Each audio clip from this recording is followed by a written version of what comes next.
बघा ते कालची एक घटना घडली. कधी काळी ते आमच्यावर काम करत होते हे तुम्हाला माहित असेल. आणि एकनाथ शिंदेच्या सर्वाधिक तक्रारी करणाऱ्यांपैकी ते एक होते. आत्ताच्या आधी म्हणजे एकनाथ शिंदे यांच्या सर्वाधिक तक्रारी जर कोणी केल्या असेल त्या काळामध्ये ठाण्यातून, तर त्याचं नेतृत्व हे आमचे मस्केच करत होते. हे यांच्या हातामध्ये इतकी सत्ता सोपवू नका, कसा महापालिकेत भ्रष्टाचार चाललाय, कसं आम्हाला काम करू दिलं जात नाही वगैरे वगैरे. एकनाथ शिंदे आपले मिस्टर मस्केच नेतृत्व सगळ्यांना माहिती आहे, रेकॉर्ड होते, पत्र आहेत त्यांची. त्याच्यामुळे भविष्यामध्ये ठीक आहे, प्रत्येकाच्या काही मजबुरी असू शकतात, पण बोला आता पुढे. संजय राऊत हे फेकूचंद आहे.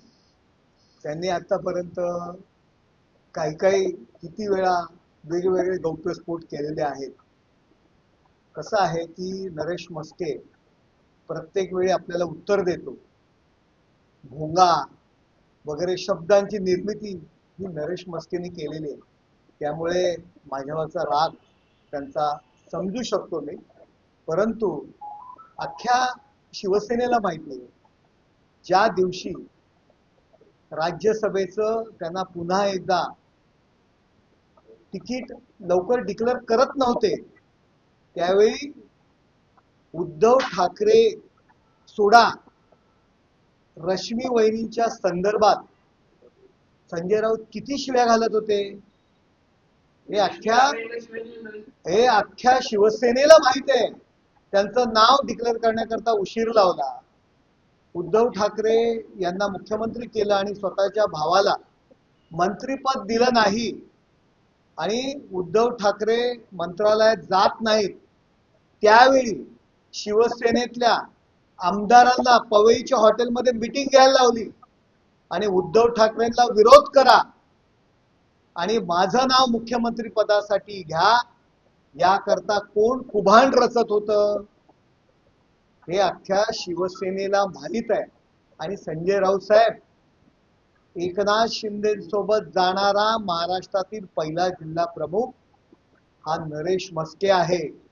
उद्धव ठाकरे यांनी ज्या दिवशी एकनाथ शिंदे साहेबांनी पाऊल उचललं त्यावेळी मला फोन केला. त्यावेळी मी त्यांना स्पष्टपणे सांगितलं, मी मातोश्रीला जाऊन पुन्हा एकनाथ शिंदे साहेबांसमोर गेलो नाही. मी स्पष्ट सांगितलं मी एकनाथ शिंदे साहेबांच्या सोबत आहे, मी तुम्हाला भेटायला येणार नाही. 15 दिवस अगोदर एकनाथ शिंदे साहेबांनी भूमिका घेतली, त्यावेळी मला वर्षा बंगल्यावरती बोलावलं होतं. त्यावेळी सुद्धा मी स्पष्टपणे, आणि तुम्हाला हे माहित आहे, स्पष्टपणे सांगितलं एकनाथ शिंदे साहेबांवरती तुम्ही जो काय अन्याय करताय तो करू नका. तुम्ही त्यांना बोलवा, जे काही गैरसमज झाले असतील ते दूर करा, पण पक्षाला एकनाथ शिंदे साहेबांची गरज आहे.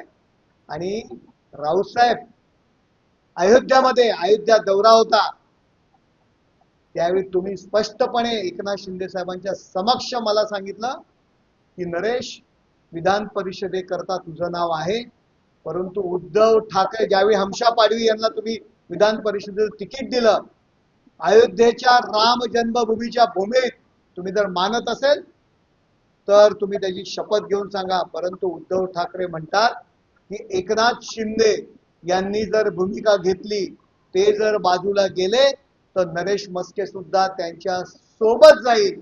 त्यामुळे नरेश मस्के यांना विधान परिषद द्यायची नाही. हा निरोप किंवा ही गोष्ट तुम्ही एकनाथ शिंदे साहेबांच्या समक्ष मला अयोध्येत सांगितलेली आहे. कसल्या गप्पा मारताय? आणि तुम्ही जर खरंच बाळासाहेबांना मानत असाल तर मी जर तुम्ही म्हणालात की नरेश मस्केची पत्र आहेत, एक जरी पत्र दाखवा, एक जरी माझं पत्र असेल तर तुम्ही तरी राजीनामा द्या, नाहीतर मी तरी राजीनामा देतो. कसल्या गप्पा मारताय? तुमची आम्ही रिस्पेक्ट ठेवतो एक सिनियर लीडर म्हणून, परंतु आमची जी बंद मूठ आहे ना, ती मूठ बंद राहू द्या. एकनाथ शिंदे साहेबांनी भूमिका घेतली त्या 2 दिवस तुम्ही मला काय फोन करत होतात, रोज मला सकाळ संध्याकाळ फोन करून काय बोलत होतात हे तुम्हीच जाहीर करा. मी नाही जाहीर करत, मी नव्हतो तुम्हाला फोन करत. तुमचा कॉल रेकॉर्ड काढा आणि तुम्ही मला फोन करत होतात आणि काय काय बोलत होतात ते मला जाहीर करायला लावू नका. कशासाठी?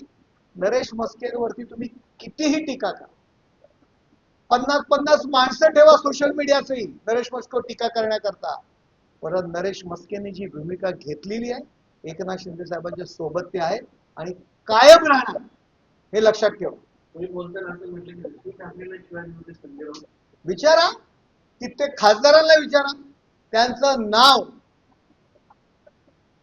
जाहीर करण्याकरता उशीर लावत होते तेव्हा उद्धवजींपासून कशा पद्धतीने शिव्यागाळी करत होते हे अख्ख्या शिवसेनेला माहिती आहे. हो, कशाला उगाच गप्पा मारताय?